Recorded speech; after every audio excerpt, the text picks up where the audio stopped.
राख हो जाओगे जैसे हम हो गए बनाया उसने है तो घमंड तनिक भी मत करो, महाकाल ने बनाया है।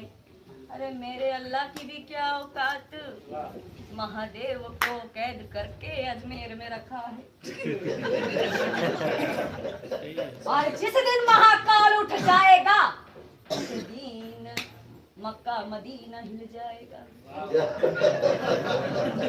छोटे मोटे कवाल नहीं है, दिल जीत लेते हैं हम सबका, ऐसे थे हम फनकार।